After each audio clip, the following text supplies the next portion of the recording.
নজর রাখবো সন্দেশখালীর রাস্তা ফেরাতে তৎপর প্রশাসন। সন্দেশখালীতে এখনো পর্যন্ত 150 জনকে জমি ফেরত সরকারি শিবিরে অভিযোগ, আর সেই অভিযোগ পেয়ে তদন্ত প্রশাসনের। এখনো পর্যন্ত 150 জনকে জমি ফেরত দেওয়া হয়েছে। স্বাভাবিকভাবেই দীর্ঘদিন ধরে যে জমি হাতিয়ে নেওয়ার অভিযোগ উঠেছিল শেখ শাহজাহানের বিরুদ্ধে, শেখ শাহজাহানের শাগরেদ শিবু হাজরার বিরুদ্ধে, উত্তম সরকারের বিরুদ্ধে, এতদিন পর তারা জমি ফেরত পেয়েছেন।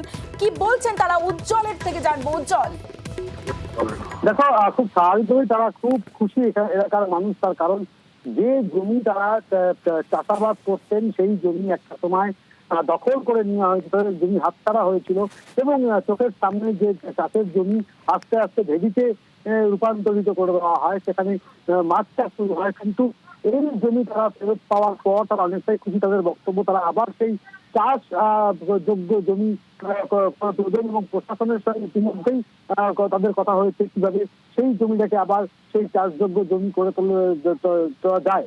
তবে এই জায়গায় দাঁড়িয়ে যে ভাবে তারা সেই জমিটাকে আবার নিজেদের জমি করে আবার পুনরায় তারা চাষ করতে পারবেন, এটা নিয়ে তারা অনেকটা খুশি। দীর্ঘদিন পর নিজেদের জমি নিজেরা ফেরত পেলেন গ্রামবাসীরা।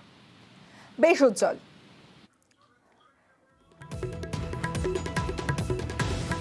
আর জমি ফেরতের সেই এক্সক্লুসিভ তালিকা নিউজ 18 বাংলায় যারা এখনো পর্যন্ত জমি ফেরত পেয়েছেন 395 জনের মধ্যে 350 অভিযোগের শুনানি।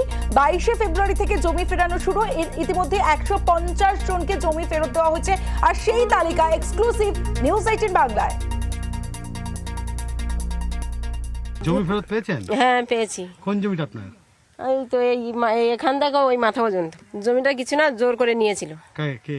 শিবু হাজরা। এটা 3.5 বিঘে। যার জমি যে ফেরত পাবে তার তো নিশ্চয়ই ভালো লাগবে। এখন আমরা সবাই খুব খুশিতে আছি, আনন্দেতে আছি। জল করার জন্য নিয়েছে শিবুদা।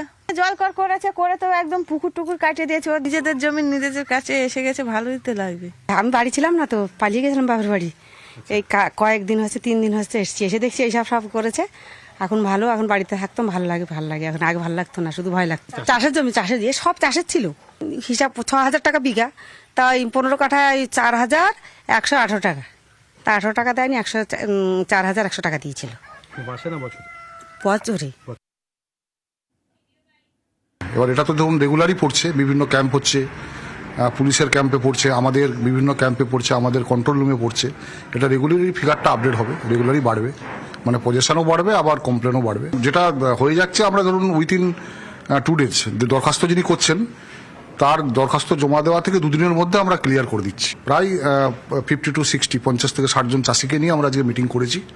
ওদের যার যা ক্রাইটেরিয়া, যে বিভিন্ন ডিপার্টমেন্ট দেখে নেবে, সয়েল টেস্টিং করে এগ্রিকালচার ডিপার্টমেন্ট দেখে নেবে,